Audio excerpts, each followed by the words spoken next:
You gotta get back to work. Wait a minute, Rick. It's 7:30 a.m. At Guiding Light's Manhattan studios, Krista Tesreau and Michael O'Leary are already rehearsing their scenes for the day. Gotta get used to it. We go through the rehearsal process with the director. They camera block it in the rehearsal hall, so we know basically where we're going to go and what we're going to do, and that usually goes from 7 to 9:30 in the morning. Also, when you rise and go after him, touch him. Hold on to his arm for as long as you can. Yeah. This shade looks good with the brown. At 9:30, they begin to look the part of their characters. 21-year-old Krista is transformed into Mindy Lewis. I don't know what I'm wearing. It's very long hours, and I really don't think people fully realize what work goes into producing a 1-hour daytime drama. What we have to do with the amount of time that we have to do it in. Nice. And you're ready for Springfield. By 10:30, Michael, now in the role of Rick Bauer, joins Krista for a dress rehearsal. Cameras and audio were back in fact. We're ready to go on, Shep. There are usually 2 run-throughs before the scene is finally taped for the show. 4, 3, 2, 1, cue up on 3. About a week later, it's on the air. Krista and Michael feel the fast pace challenges them to stretch and grow as actors. The first problem was memorizing the lines. Then that becomes secondary, and then trying to make the scenes work consistently and having the audience believe it. That's the next problem that you have to face. I'm constantly learning. It seems like going to school and getting paid for it, too. You can't beat it. I really love the work. Stand by.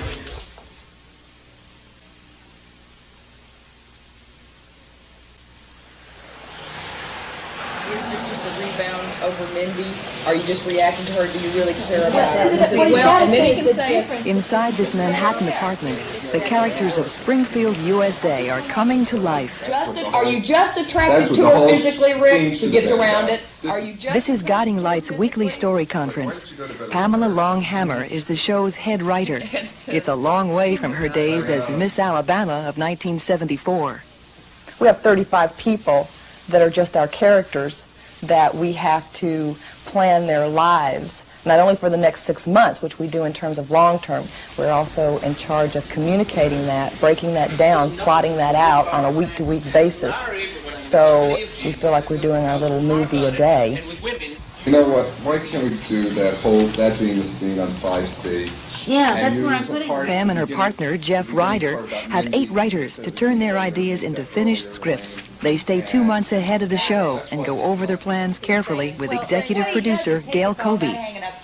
The show is very much structured around families loving one another, fighting with one another, taking care of each other, getting in each other's way, just the way it happens in our own homes.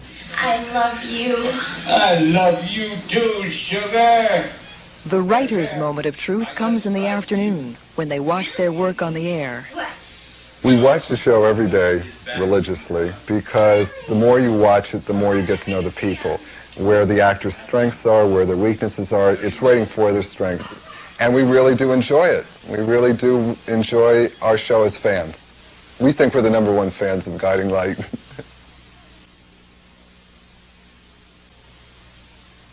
Betty Ray looks at thousands of photographs like these every year. It's all part of her job as casting director for Guiding Light. We go through the pictures, decide those people who seem to be appropriate for the part, and then set up the interviews. That's just the beginning. We may audition 100, 150, 200 people. Guiding Light, an audition for Christy Farrow, take 2. Then why are you chasing me, Philip? I'm leaving. A handful of those actors will make it to a screen test. Even fewer will land a part. Christy Farrow was one of the lucky ones. Every now and then someone will come in and spark. I found her very exciting. We put her on tape. The writers looked at her and liked her immensely, so they created a part for her. The Guiding Light. Yeah, but... No buts, Papa Bauer. Everything's getting worse, nothing is getting better, and I'm going to call Bill. More than 30 years ago, a young actress named Charita Bauer tried out for a role on Guiding Light.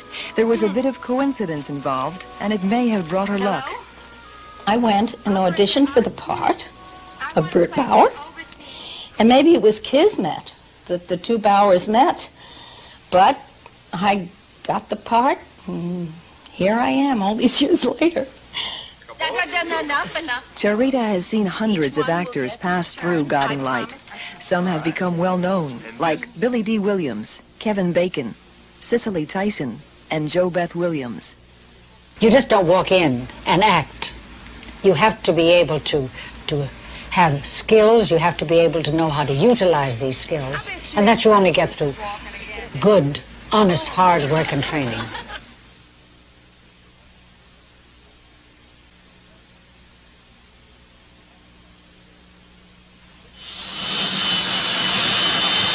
This is Richard Hankins' world. As art director for Guiding Light, he oversees the design and construction of hundreds of different sets.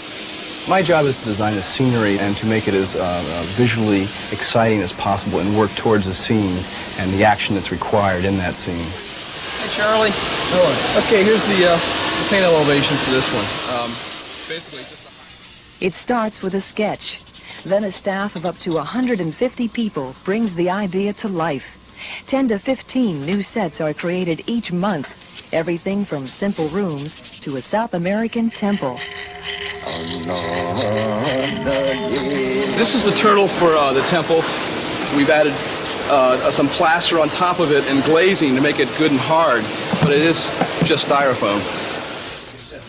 Once a set is built, Hankins relies on set decorator Wes Laws to take the next step.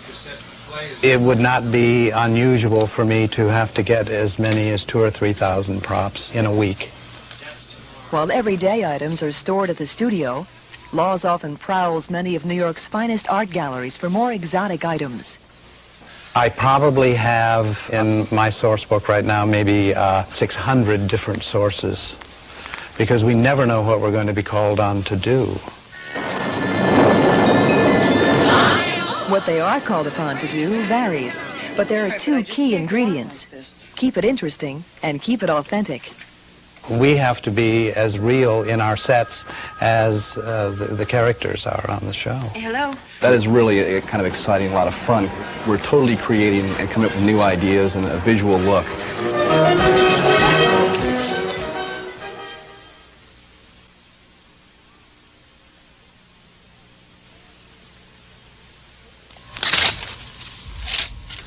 David Dangle spends about 12 hours a day sifting through clothes.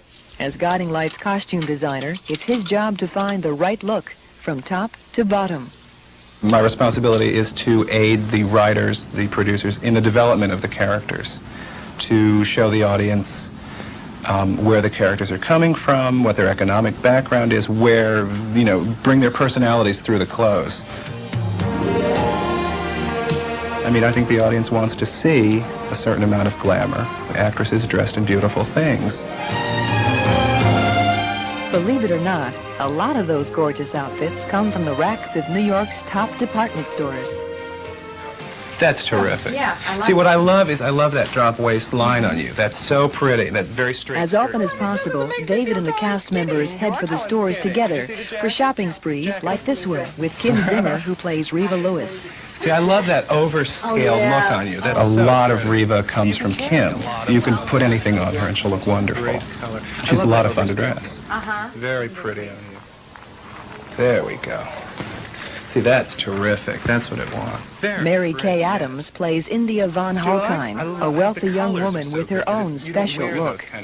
We decided, because she is from Europe, she is the daughter of a baron, one of my thoughts was to go very classic European. It's not too businesslike. It's still soft enough. But no matter who's wearing the costume or how glamorous it is, David Dangle has one rule that can't be broken. I want the actor to be comfortable. I don't want them to feel that they have to wear something, that they're going to be forced into something they don't want to do. They're the ones that are in front of the camera.